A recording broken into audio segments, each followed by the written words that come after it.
දින් දාගෙන අද හාල්මස් බදින්න යන්නේ.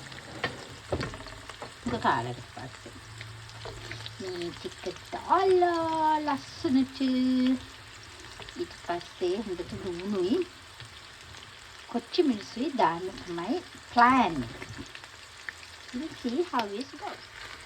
මෙන්න හොඳට ටිකක් වෙලා බෙදලා ඊට පස්සේ තමයි අනිත් ඔක්කොම ලුණු මිරිස් කෑලි මිරිස් ඔක්කොම දාන්න.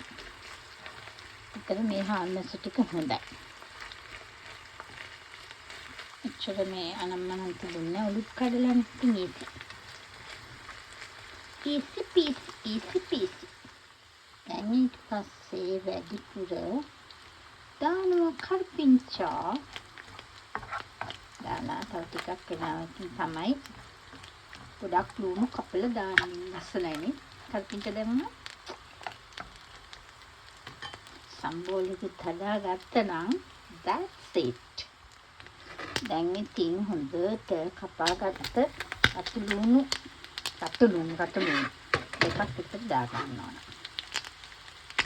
ඉතින් ලුණු ඕන ලුණු බලලා දාන්න පුළුවන්. මොකද සමහරක් වෙලාවට හාල්මස් වල ගොඩක් මේ ලුණු ගතිය වැඩිනේ. මේක දාලා අන්තිමට බාහිර හාල්මස් ටික බැදුනා. සපාට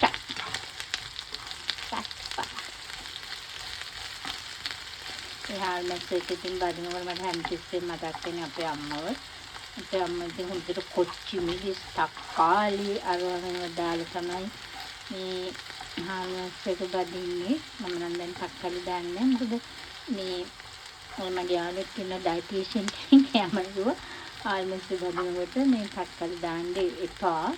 මේ ලුණුයි කල්පිංචායි මිරිසුයි හොඳටම ඇති තක්කාලියකින් reaction එකක් වෙනවලු calcium වලට. So I thought I had to listen to the expert. එනිසා දැන් මම හාල්මස් බදිනකොට මේ තක්කාලි දාන්නේ.